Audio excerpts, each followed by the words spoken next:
Halo teman-teman guru sekalian se-Nusantara. Mungkin pada bulan Februari ini teman-teman sudah melakukan atau mengikuti beberapa kali kegiatan webinar atau seminar atau mungkin berbagi praktik baik. Namun, mungkinkah kita menyadari apakah webinar yang kita ikuti atau berbagi praktik baik yang kita ikuti tersebut selaras dengan poin indikator yang Bapak Ibu rencanakan di pengembangan kompetensinya Bapak Ibu semuanya di kinerja PMM-nya. Nah, seperti apa sebenarnya poin indikator dan bukti dukungnya itu kita coba intip dulu ya. Poin indikator yang ada di PMM serta bukti dukungnya seperti apa. Bapak Ibu sekalian, nah kita coba intip 18 poin indikator yang menjadi pilihan pada saat bagian pengembangan kompetensi. Nah, dari 18 ini Bapak Ibu mungkin sudah memilih yang mana pilihannya itu minimal 32 poin. Nah, untuk yang pertama, poin pertama itu adalah meningkatkan kompetensi melalui peran sebagai peserta pelatihan mandiri. Jadi garis besarnya ini Bapak Ibu ya. Pelatihan mandiri itu letaknya ada di PMM Bapak Ibu. Yaitu di pengembangan diri di pelatihan mandiri ini. Nah, jadi ketika Bapak Ibu merencanakan ini, pelatihan mandiri, dan selesai hingga terbit sertifikat topiknya pada periode Januari sampai Juni, maka Bapak Ibu dapat poin 8 dan itu yang bisa diakui sebagai bukti dukung. Yang berikutnya adalah peran sebagai penggerak komunitas Bapak Ibu ya.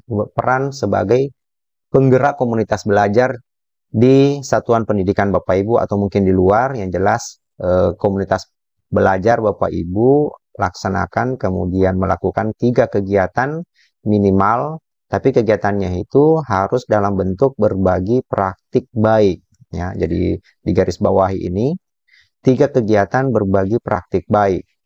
Nah, ketika 3 kegiatan dilaksanakan, Bapak Ibu akan mendapatkan sertifikat oleh komunitas belajarnya sendiri. Jadi sertifikat ini silakan diterbitkan oleh komunitasnya, bisa ditandatangani oleh ketua komunitasnya. Kemudian ketika 3 kegiatan dilaksanakan, kegiatan yang dimaksud adalah berbagi praktik baik, maka Bapak Ibu berhak mendapatkan 36 poin untuk sebagai penggerak komunitas. Nah, kalau Bapak Ibu merencanakan ini pada kinerja PMM-nya, maka Bapak Ibu sudah memenuhi 32 poin tersebut. Ini sudah sesuai dengan ekspektasi pimpinan Bapak Ibu. Kemudian berikutnya adalah meningkatkan kompetensi melalui peran sebagai peserta. Peserta apa Bapak Ibu? Di sini lagi dilihat Bapak Ibu ya. Berbagi praktik baik yang diselenggarakan oleh siapa? Yaitu komunitas belajar. Jadi di sini jelas Bapak Ibu ya. Yaitu sebagai peserta berbagi praktik baik oleh komunitas belajar. Jadi yang diakui itu adalah kegiatan berbagi praktik baik yang diselenggarakan oleh komunitas belajar Bapak Ibu. Nah, ketika Bapak Ibu ini memprogramkan dalam pengembangan kompetensinya Bapak Ibu sekalian, maka apabila komunitas belajar tersebut menerbitkan sertifikat peserta, nanti Bapak Ibu dapatnya poin 4 dan ini diakui ya. Jadi garis besarnya adalah peserta berbagi praktik baik yang diselenggarakan oleh komunitas belajar Bapak Ibu. Oke, entah itu komunitas belajar yang ada di lingkungan sekolahnya atau mungkin di luaran sana, itu silahkan Bapak Ibu diikuti. Intinya adalah kegiatannya berdurasi 2-3 jam.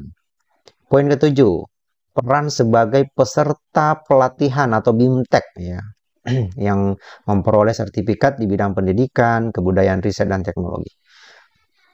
Nah, jadi ini harus jelas Bapak Ibu ya. Jadi pelatihan dan BIMTEK. Nah, ini setara dengan 2-3 hari Bapak Ibu untuk yang ini. Silakan ketika mengikuti kegiatan ini, itu akan mendapatkan poin 8 dan diakui ya. Kemudian selanjutnya, nah ini Bapak Ibu ya. Peran sebagai partisipan kegiatan seminar ya, seminar atau webinar ya. Nah, ini tidak harus dilaksanakan atau diselenggarakan oleh komunitas belajar Bapak Ibu ya.